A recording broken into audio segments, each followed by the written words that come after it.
The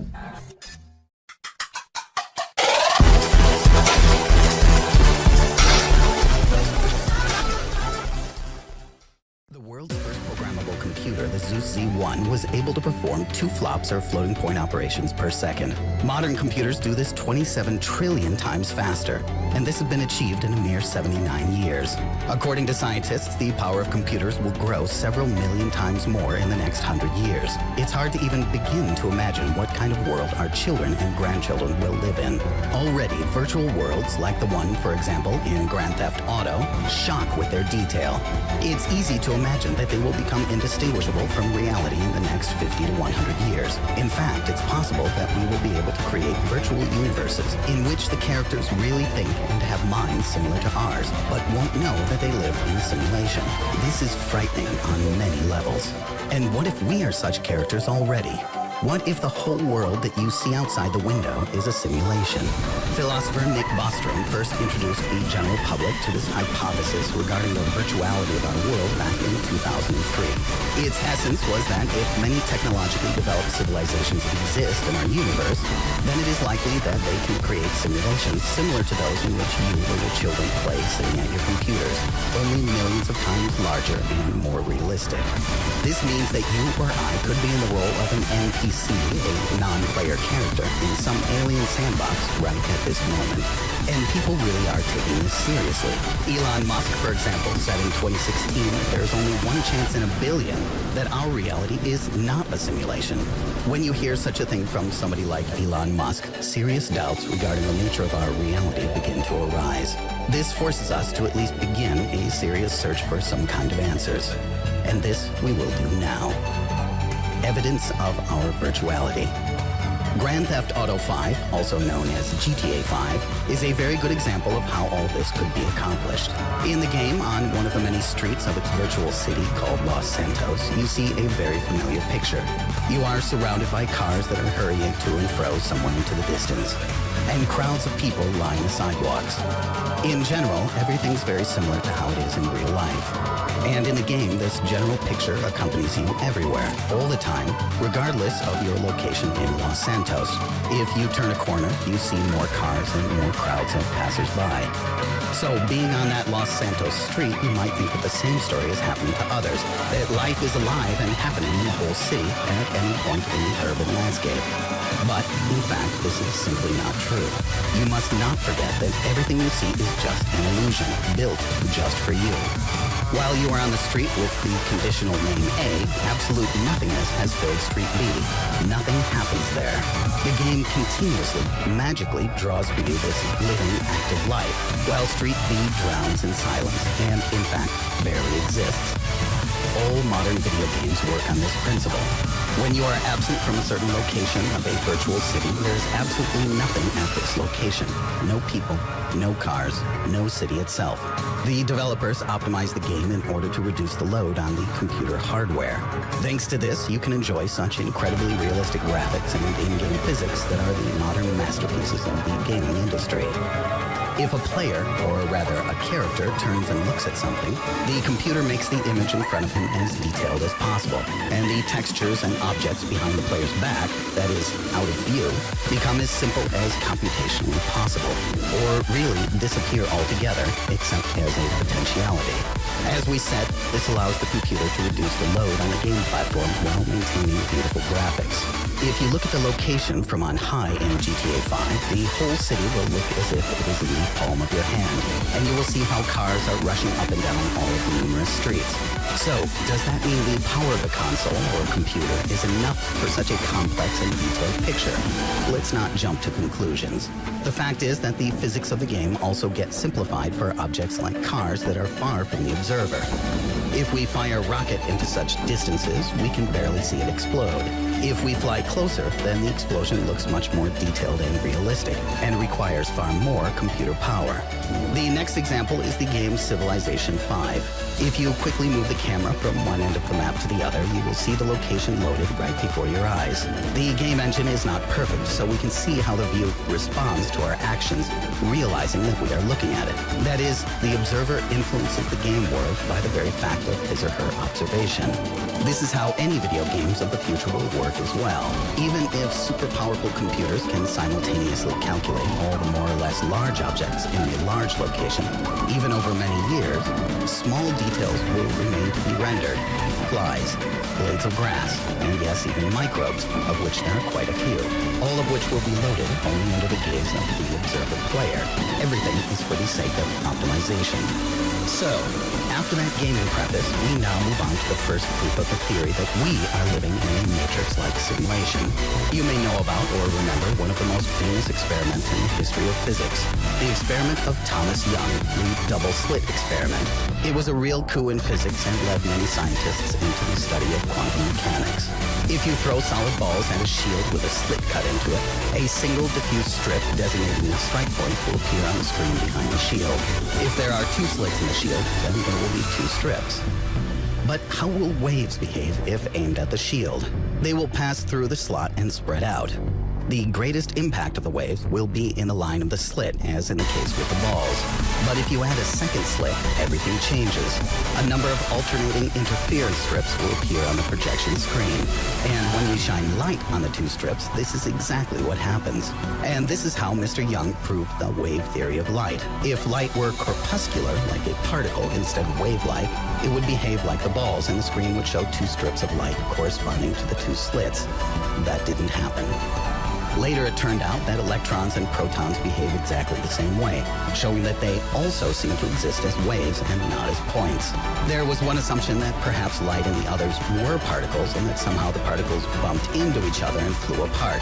So, to test this, physicists decided to shoot electrons at the target one by one, single file. And what do you think happened? The strangest thing imaginable. The interference pattern still appeared on the screen. It seemed that the single electrons somehow divided into two waves, passed through both slits, then interfered with themselves. Impossible. So physicists tried to find out through which gap the electron actually passes. They installed measuring instruments to check this. Another seeming impossibility occurred. The electrons stopped behaving like waves and began acting like particles, and left a trace on the screen of two distinct strips with no interference. They had to admit something completely mind-blowing, that the fact of our observation or measurement destroyed the wave function of the photons, causing them to become like points, corpuscular. The electron, under the influence of observation, behaved like a particle, flying through one slit and not through two. Interpretations. Well, it certainly looks like the work of a game engine, doesn't it? This might make you think that our world is running like a game on a computer. The computer's power is not enough to calculate the motion of each and every particle, so it uses a simplified model and applies precise calculations only if an observer needs to look at the particle, so as not to break the illusion of the reality of the world for the observer. Such an explanation could not have occurred to people from the past. The results of Thomas Young's experiment were published in 1803, when it was impossible to even think about virtual reality. There were many theories suggested for just what the heck was going on, and the most famous of them, the Copenhagen interpretation, was proposed in 1927. Niels Bohr and Werner Heisenberg suggested that elementary particles are both waves and particles.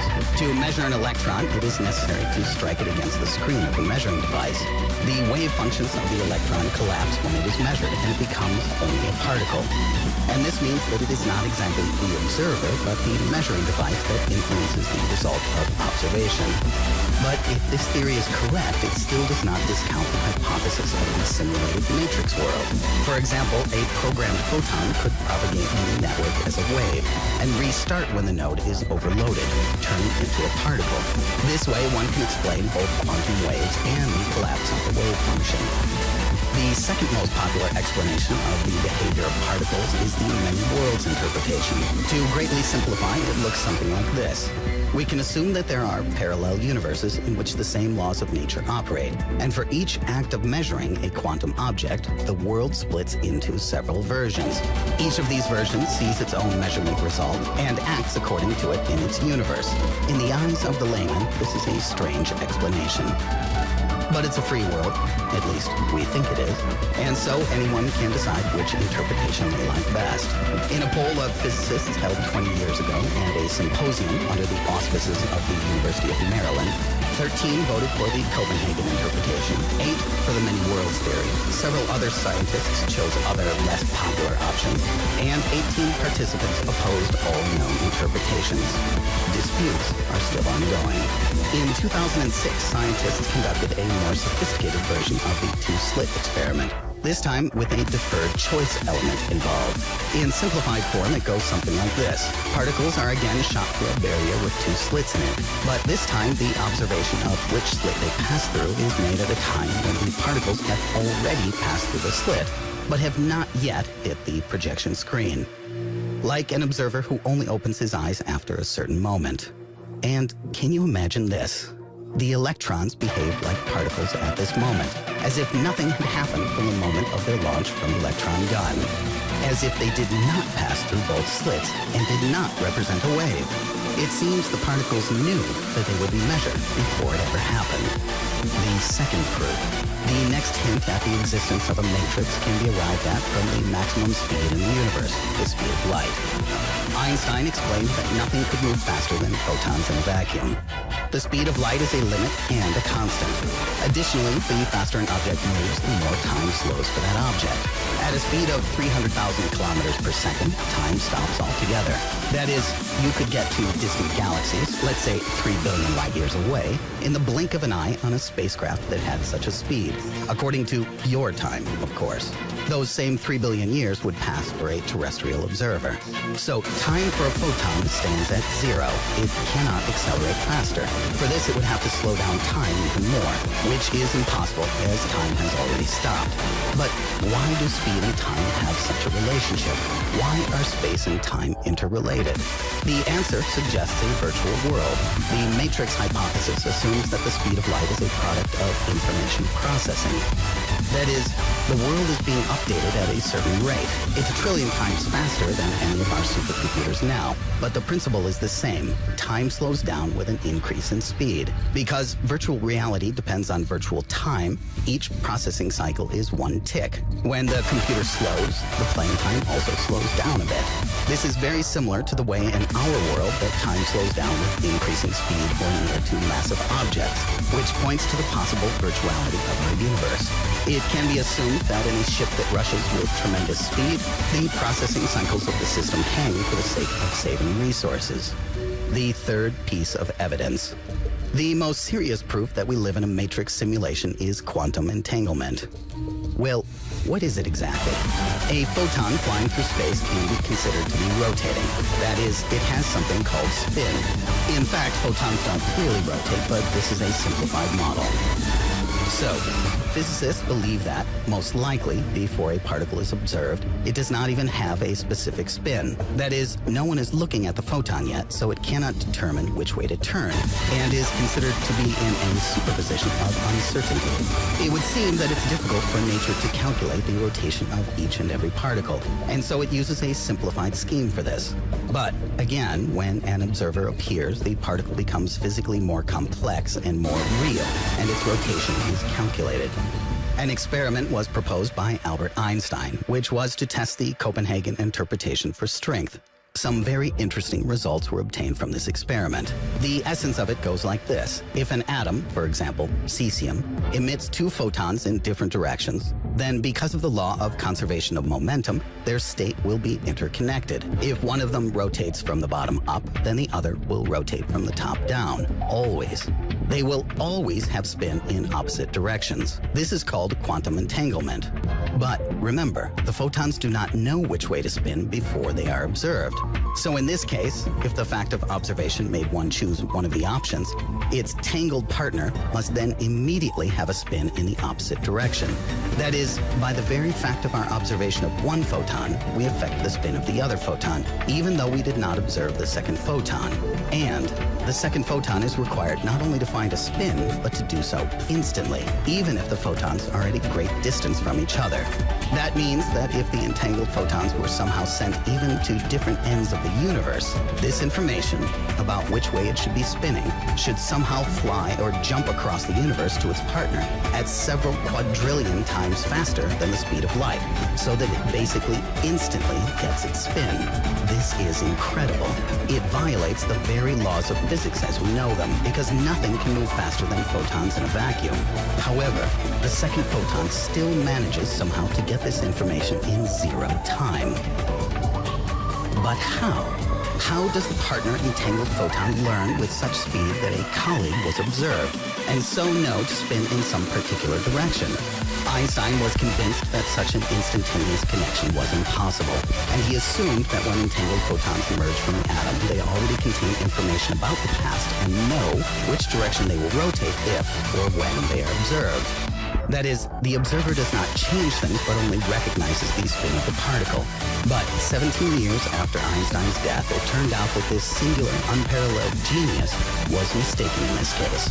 That's right, Einstein was wrong. To prove the presence or absence of information about the direction in which the particle rotates after observation, Irish physicist John Bell set up a very complex and ingenious experiment. The results were astounding. Bell proved that the entangled particle does not have a clue before it is observed in which direction it will spin. The photon randomly chooses a spin only after measurement, and this is proof that entangled elementary particles can transmit information to each other much faster than the speed of light. The experiment gave us more new questions than answers. In 2008, a group of researchers from the University of Geneva decided to clarify the speed of information exchange between entangled particles. They were able to separate from each other two entangled photons at a distance of 18 kilometers. They measured one particle and recorded how fast the second reacted to it. The technology they used allowed them to measure a delay time of up to 100,000 times faster than the speed of light. But there wasn't even such a minuscule pause as this. It turned out that, as measured, the photons somehow were able to transmit information at least 100,000 times faster than the speed of light, and maybe even instantly. Perhaps Einstein was right when he said that instant communication in the physical world is impossible. But if we substitute a virtual reality in place of the physical world, the instant connection is easily explained. When two photons become entangled, their programs are combined to jointly see the 2 points. This combination of programs will respond for both pixels, if we can call them that, no matter where they are. At the moment of measuring one particle, its program randomly chooses one of the spins, and the program of the second immediately reacts. It becomes clear why the distance isn't important. The processor does not need to go to the pixel to ask it to spin, even if the so-called screen is large, even as large as a universe. Physicists say that no one really understands quantum mechanics, but if we assume that our world is virtual, everything quickly becomes quite clear. To describe the world of elementary particles and their interaction, scientists use quantum mechanics, and for the macro world, Einstein's general theory of relativity is used. But if these two worlds coexist in nature, then a theory must exist that would allow for both. And this is exactly what the hypothesis of simulation does. It perfectly explains this.